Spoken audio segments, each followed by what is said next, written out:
Hello, it's me, once again, Colin, your boy.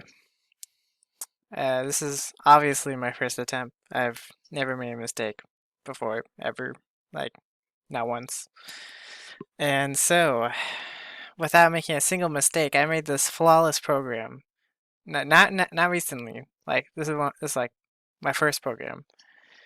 As you can see, it's purposely, as you can see, gonna display ace because that's what every single one of these says, right? So, boom, I made display ace infinitely. Can you do that? That's what I thought. But in all seriousness, I tried displaying a deck of cards. Really didn't work out. I tried fixing it. In at the time it was just like it was really convenient. It was working out, and then it was a struggle bus afterwards. Like it was really hard.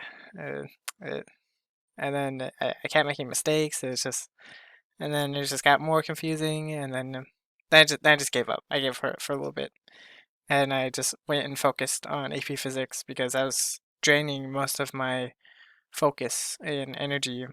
And so for a while, like a good solid week or two, maybe, I just do just AP Physics, and I swear I didn't do anything else. I was absolutely drained. It was horrible. But then, after all that, it after all that, still wasn't done. But I felt like I needed code, so that's where this project came into play. This project is about, well, it's supposed to solve my equations for me. And it was supposed to be kinematic equations, but I realized that ended up being really hard. And like I would have had to make every single variable an integer, an array, which would have sucked. And so I just decided not to do that. But we went with the good old the classic equations, like Pythagorean theorem. Uh, Force, it's not really classic. Quadratic formula, everyone knows quadratic formula. And to do these, I did void. I had to go back on my research with void functions and all that. It wasn't too hard to get back in the groove of things. But let's run this bad boy. Oh yeah, I also in one of our calls I found out about the include math.h. Pretty nifty, and I wrote some of my notes right here to if I wanted to do to the power or something, I would just do pow, then the base number, then that what I want it to be the power to, and then square root. It's really easy, just SQRT, then whatever number. Okay, let's run the Pythagorean theorem. A squared plus b squared equals c squared. Oh yeah, I was also wanting to include clear screen statements, but I don't know. It ended up being a lot harder than I anticipated, and like it wasn't something I could just write. I think I don't know. I don't know if I was doing it wrong or looking in the wrong place. We're looking at like an older version of C++. It was hard to find the proper thing, and so that's besides the point. Let's go with the classic 3 squared plus b squared equals 5 squared. So a equals 3, b equals 4, and our answer should be 5. Boom, 5. And I also have yet to include a looping process so I could just keep on answering, but I think I'll want more options and a clear screen if I were to do that. That way it wasn't just piled on top of each other. It didn't look so bad.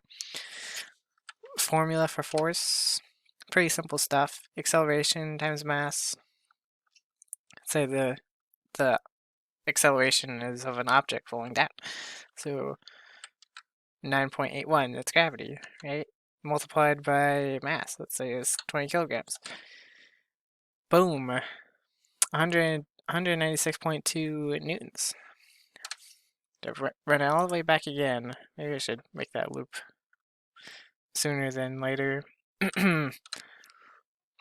This one, quadratic formula. This is my baby. This is my baby. I stayed up all night in just a single night. I was feeling myself. I had Dr. Pepper in hand, and I got that. I got this done. Hours. It shouldn't have taken hours. Realistically, it's pretty easy. But nonetheless, I'm proud. Let's use this random equation off the internet to help us solve our answer. So a equals 1, b equals 5, and then c equals 6. And then our answers end up being -2 and -3. And in this image off the internet, boom, -2 and -3. Just as we thought. Honestly, you can't do any better than that. And for some more further depth into how I ended up making the quadratic formula, took a lot longer, or I used a lot more variables than I anticipated. I had to use an A1, and it's not the sauce, so don't get ahead of yourself. B1, B2, B3, and B4. So A1 just equaled the 2 times A that goes below the rest of the equation. B1 was what was inside the square root, so B squared minus 4AC. And B2 was the square root of that.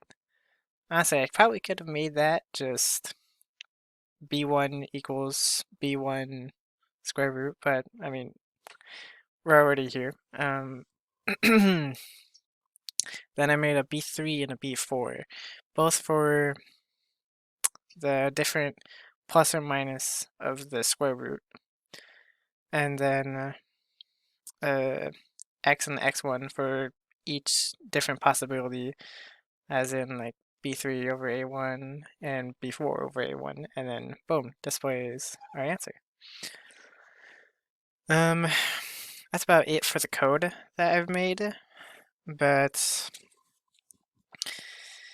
what I plan to do in the future, kind of already said a little bit of stuff about just touching up this program, but honestly, if I could go back and get kinematic equations into this that I could just plug in, then that'd be super awesome. I'd love to.